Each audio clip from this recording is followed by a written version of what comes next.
Hello and welcome to Storytime with Deegan.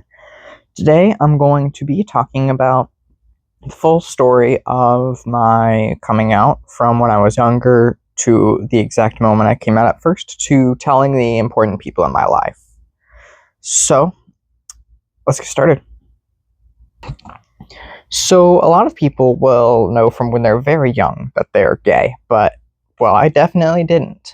I only really figured out a little over a year ago. It would have been probably April or May. There wasn't anything special going on at the time, at least related to that. But that's when I only really started considering it. I completely denied it to myself. Like, I didn't believe it. But I think the reason why I wouldn't believe it, why I didn't consider it for so long, is probably because I never saw it. Right? Um, I live in Virginia now, but growing up in Texas, I didn't see that all around me.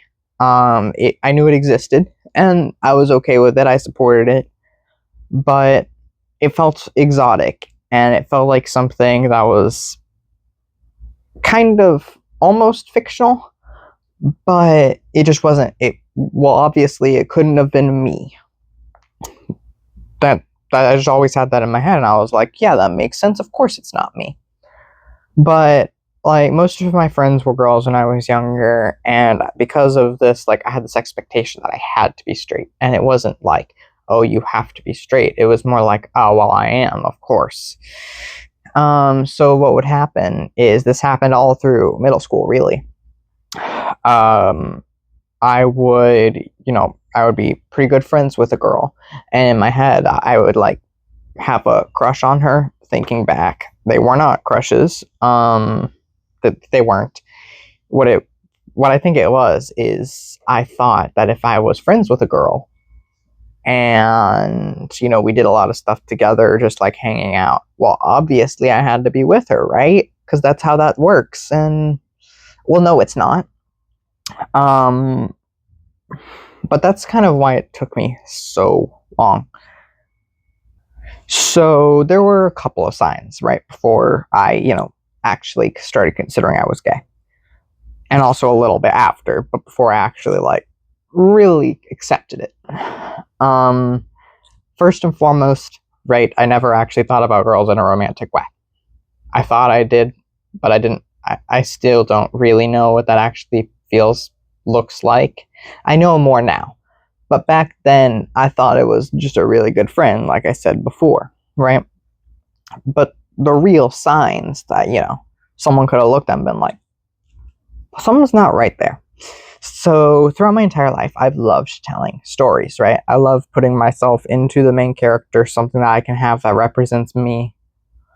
And I would do, in a lot of my stories when I was younger, my best friends in the stories would be boys, and we'd be really close, really close. And there was no questions there because at the time, no one else knew about those stories. Well, only one or two people. So no one really questioned anything. I didn't question anything. I was just like, oh, this is normal. This is just normal stuff, right? But when things started to kind of, come together, freshman year, this is kind of when things really started coming into place. I hadn't considered it. I hadn't accepted it at that point at all. It was only 2 years later that I started considering it. It was history class.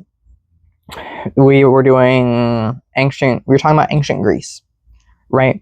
And you might be thinking, oh yeah, ancient Greece, they had a homosexual relationship. So you'd be like, oh, maybe that's kind of like me. Nope, that's not what happened. That's not what happened. It's even better. Because I didn't recognize it at the time, but someone else did. So what happened is we were looking at art, right? Greeks loved their ideal body. We were looking at these statues, and well, I'll just say one of my reactions, just completely subconscious, out loud reactions, was just a tiny bit gay, right?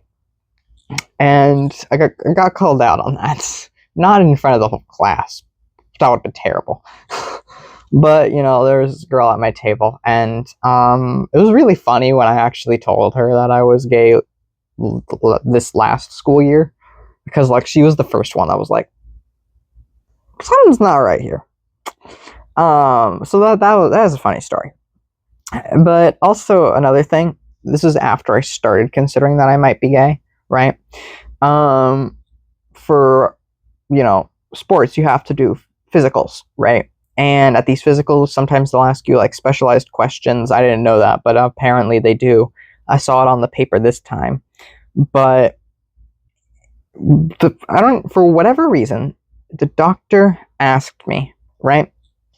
Are you attracted to girls, boys, or both? Right? I didn't say boys, but I didn't say girls either. What I said is, I don't really have time to think about that. But I said it really quick though, like, I don't really have time to think about that. Like, I completely dismissed it, right? That right there was also like, when I said that, I was like, okay, but I moved on. A lot of these things, I just moved on. I did think about the freshman year history story a lot, but that's kind of it until I actually did come out, and that's where we're going now. So when I actually came out, it was last summer at a college program, right? And this college program, it was 2 weeks long. And what we would do there is, it was like a full summer, like a college course, shortened, obviously. It was 2 weeks. And we would be up late. Like, we'd do homework, whatever, and we would just talk in the dorms. I think it was the last Thursday we were there. It was. I remember it was the last Thursday of being there. It was almost just a little bit less than a year ago, almost a year at this point. But we'd finished working, and we would just be talking, right? Normal talking, whatever that means. And one night we were talking about our failed romances, and because that's just always something fun to talk about. I was talking about one of my experiences, and I was like, because it's kind of funny looking back at some of those things. And there was a silence. When I'm tired and I'm going, like I'm moving, I don't like to stop. So I'll say some crazy stuff. The first thing that comes to my mind is what I'm saying. And so we were just quiet. And out of nowhere, I say, actually, I like girls and guys, right?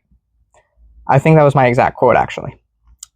So everything's fine. People kind of are just talking, doing little side conversations. And the girl next to me kind of nods.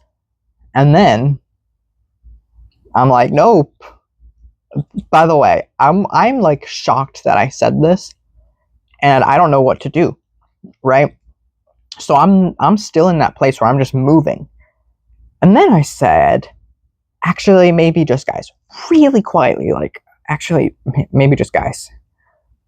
Quick. And I was like, oh my God, what did I just say? Because I hadn't, like, I was slightly considering it at that point still, but I hadn't actually, like, accepted it. I hadn't decided, yeah, that's what I am. So I was like, oh my God, I've never said that before, right? And there were two of the people there gave me a hug, and one of the college counselors, they were like student staff there, and one of them, they were having their own conversation at a side table, and one of them sort of like, what's going on? Because they probably thought we were fighting or something over there, because just like, why are these kids just hugging in the middle of nowhere, right? Actually, I told the one that stood up, and she helped me out a lot. So throughout the rest of that summer program, I talked to actually there was a couple people there, a couple of other students like my age there, and also a couple of the student staff that went to the college there that kind of helped me out and talked me through some stuff. But after that, I didn't really know what to do. And because I didn't know what to do, I dealt with it in the most me way possible. I just started panic texting, right? I did not tell my mom yet. I texted two of my friends, two of my pretty good friends, and they were like chill with it. I don't think they knew what to do. One of them was like, he was making jokes because I don't think he knew what to do about that. But it was like, it was fine, right? And then I texted my team group chat like, hey, something crazy just happened. I just came out. I never actually said I was gay in any of these times until later on, right? But I did that. And I was terrified, let me tell you. I would go on these walks afterwards while I was still at the college program. I'd talk to some people, but while I was there, I knew the people there. A lot of them knew at that point. But I was terrified my mom was going to find out. Now, here's the thing. I knew she was super supportive of that stuff, and it would have been fine, right? She wouldn't care. She wouldn't see me any different. Don't know why, but it is scary, especially telling someone who's like that important in your life. So I go to my friend there, and I'm like, hey, I need some help. So what we did is I had a little notebook, right? I got these little notebooks because I wanted a spot to like write stuff down for taking notes and stuff because it was an actual college course. And so what I did is I wrote down like 2 or 3 pages just of a play-by-play of every single thing we did. And the reason for that is because I wanted to have something to talk about every single second of that ride because I did not want any chance of that slipping out, right? I would skip over that part and no one would have to know. And I did pretty good at that. I'm pretty good at hiding those things, but I did eventually tell her. So we're in the car, and on the way home, my mom was like, so I know you're just getting back and you're probably pretty tired, but I think it was either tomorrow or in 2 days, we're going rafting with another family, with family friends. And I'm like, what? This is literally the worst thing that could have possibly happened right then, right? I didn't tell her. I was terrified though. I was like, I don't know if I can do that. I tried to get out of it, but I couldn't. And I went, right? And it was pretty chill, right? I just stayed off on my own, just floating down the stream. And gosh, so here's something interesting, right? I like to find symbolism in a lot of different things, right?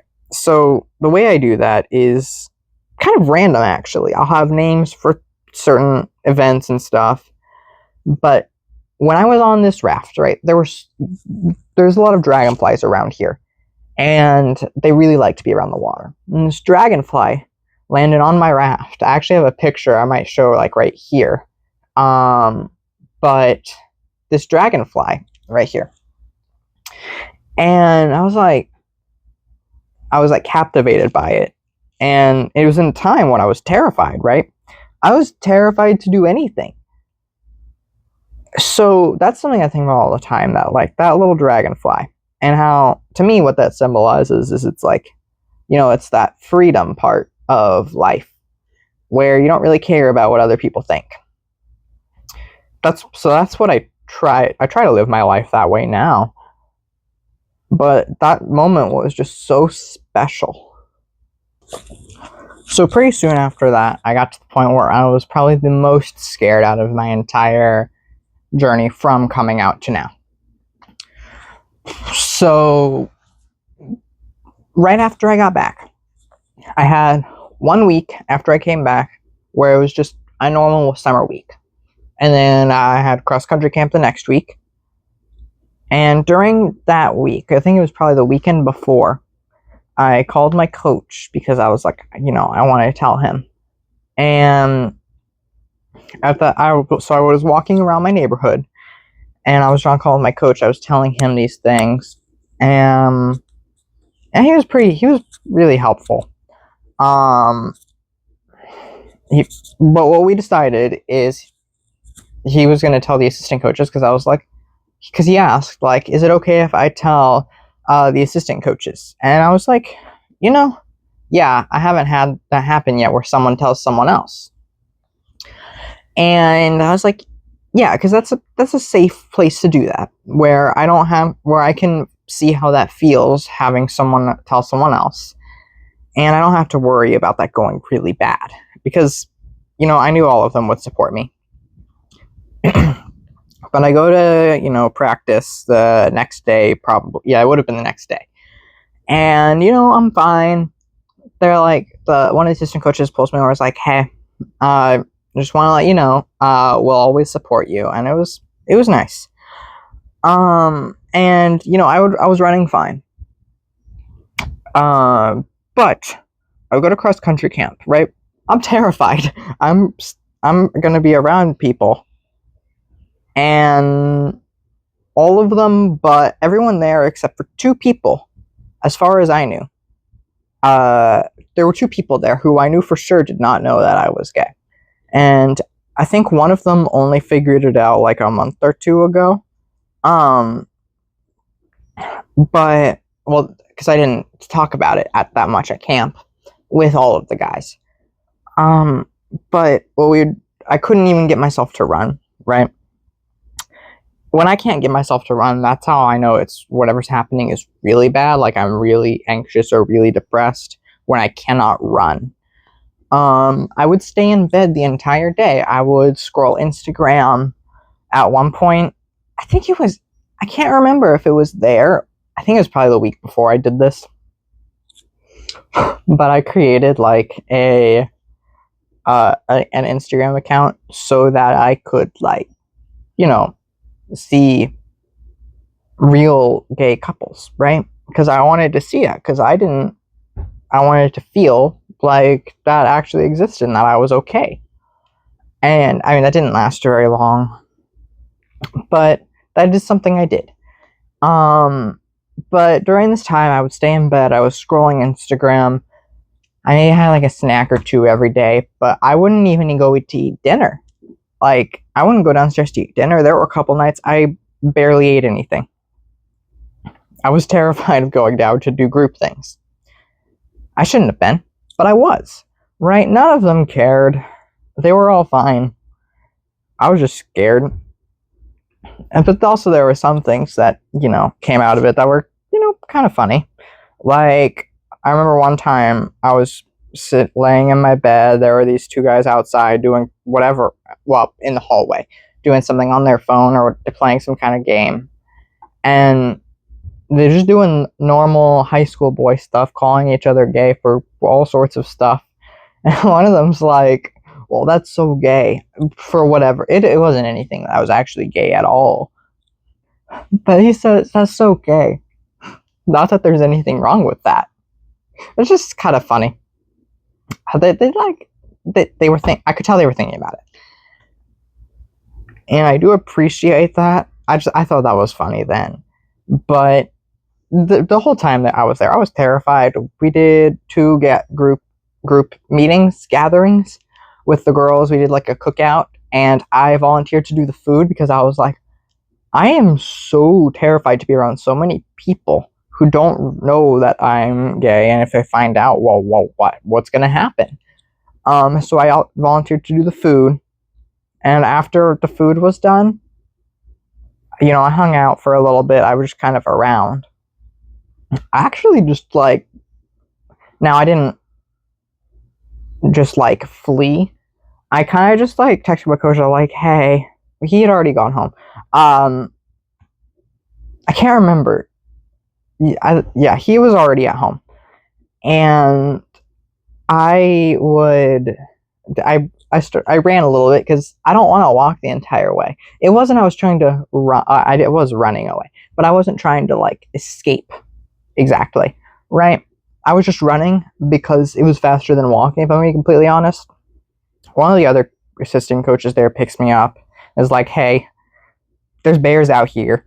I'm like, okay. So they take me back. I tell him in the car, and he's like, it's okay. Like, always support you. Um, that's how cross country camp went. That was the scariest part, I think, of all of it. So I went to school, and no one knew. I was scared for sure. Right. Eventually, on Instagram, I did like a little post with a picture from cross country camp, and they got really positive reactions, and that was nice. Um, it was, yeah, that felt good to see. But I went back to school. I was even more scared than the first day of school because I was like, oh my god, what do people think? That's always the thing. It's like, well, why am I'm afraid of what people think? Um, and eventually I did tell my mom, and it seems completely irrational that you'd be afraid of telling a parent, especially if you know if you know that they're like they might not be okay with it. That makes sense. I knew my mom was going to be perfectly fine with it. She'd support me. Wow, she actually exceeded those expectations, which is amazing. But it went okay. Like, I just sat out, actually out here where I am now with her, and I was just sitting on the railing. I just told her, and she hugged me, and everything was fine. Everything was fine. So sorry, I keep getting like jumped by these bugs. But at school, I was still kind of scared, right? I had a couple people that knew. The two friends that I texted. My best friend, I'm not entirely sure how I told her, but at some point she found out. I've looked through texts, I've looked through a lot of stuff. I cannot figure it out, which is kind of weird. I don't remember it off the top of my head. But, I could joke about it with her at school. We had a couple classes together. And even when things weren't great, she was always there to help, which is, it's amazing when you have someone in your life that can, be all of those things. It could be your best friend, can be that person that'll be by your side always. But it doesn't have to be the person that you are in a relationship with. I feel like it's a good thing to have those separate, actually. That's something I think about all the time. But at this point, right, I will tell people. I usually drop it casually, right? I've done it multiple times. Actually, I was with my best friend in English class at our little table, and the girl from my history class in freshman year who was like, something's not right here, right? I remember telling her, that was fine. Like, it was fine. It has never, for me, he hasn't gone wrong yet. I know that's not always going to be the case for me, and for other people, it's absolutely not always going to be the case. That's just the way it is, unfortunately. Now, in terms of advice, here's what I have to say. First of all, if you just go for it, like, that's the best thing you can do. Just go for it, right? For just a moment, if you just stop caring completely about what other people think, which is very difficult, but if you can get in that mentality, like, if someone else has a problem, that's on them. That's how I think about it. If I have to tell someone, or if I am telling someone, if they have a problem with me, that's on them. And if I'm worried they're going to have a problem with me, I do this thing where I'll like go through in my head, like, all right, what might go wrong? And if they do try to like fight me, the worst thing that you can do is let them, like, two things. If you let them completely get to you, they've won. But they've also won if you fight back hard. A lot of times, it's just projecting. So I think the best thing to do in situations if someone has a problem with you, you make it clear that you don't feel the same way, but also isolate that opinion onto them, right? It's like, okay, I don't really care. I'm glad you know how you feel. It's completely on them, right? Don't let yourself get pulled into that. And that's a very difficult thing to do, right? So something that I think helps with that is just being yourself.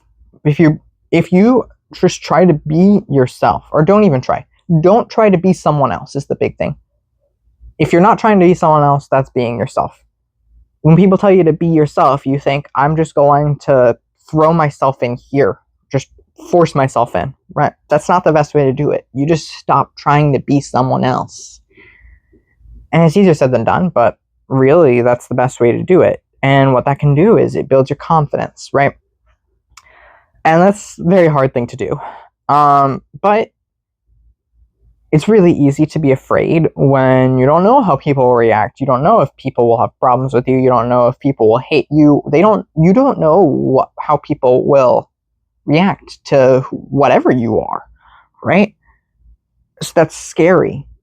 But the more confident you are, the more that you are authentically yourself, the less afraid you're going to be of those moments, and the more prepared you're going to be if they do go wrong, because at some point they will.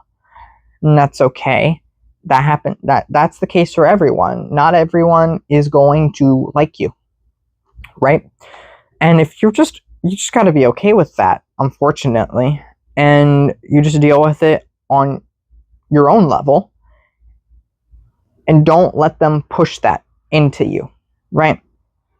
Being yourself, don't let them push what they want you to be onto you. All right, well, that's the end of this story. Hopefully that was helpful to someone. I think it was. Honestly, this would have been helpful to me back then. But, well, thank you for watching, and I'll see you next time. This was Storytime with Deegan.